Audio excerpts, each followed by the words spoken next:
For some reason, whenever I post about my adolescent dog going through any type of regression, that is just the one topic that really gets people triggered on this app. And I have quite a few things I want to say on this subject. I also get a lot of these comments that are very, very frustrating because I just feel like there's so much lack of education in a comment like that. So first of all, I have a 1.5, almost 2-year-old golden retriever.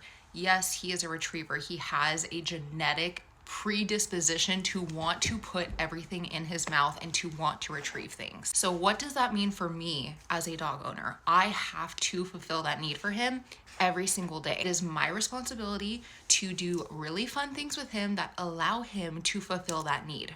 And I do. We play fetch every day. He loves biting things. He loves shredding things. We let him shred cardboard boxes. We let him shred toys. We give him long-lasting bones. We play games with him inside the house. His needs to retrieve, bite, shred are fulfilled every single day. Like I mentioned in that video, because he is a retriever, I do expect some level of mouthiness from him on a daily basis because he is still a young dog that is still learning. One of the very quickest ways I know when we're going through a regression is when he is being exponentially mouthy. Does that mean I never expect him to be mouthy? No, it means I know when we're going through regression because those behaviors are so much more amplified. Do I ever blame him for going through these regressions? No, it is a very, very normal part of adolescent development. But can it also be frustrating? Yes, it can be very frustrating to be training your dog for almost 2 years now and still be going through periods of regression where they completely forget certain commands or they are just really, really naughty and restless and going through these things for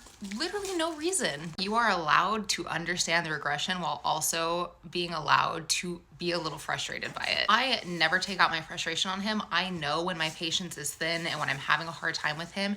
And literally all I have, we're playing tug of war right now, okay? Example A. Literally all I have to do when I feel like my patience is thin is put him in his crate and go spend the afternoon by myself. Go to the gym, go to lunch. Just because I am sharing my experience with the internet and saying, hey, my dog is going through regression, this is what it looks like for us, does not mean that I should not own a dog. It does not mean that he is neglected. He lives a better life than most humans, I know. Also, here's a reminder that you can choose who you want to follow and not follow on this app. This person specifically follows me. So that's kind of a weird flex. If you don't like what I'm posting, you can even just block me.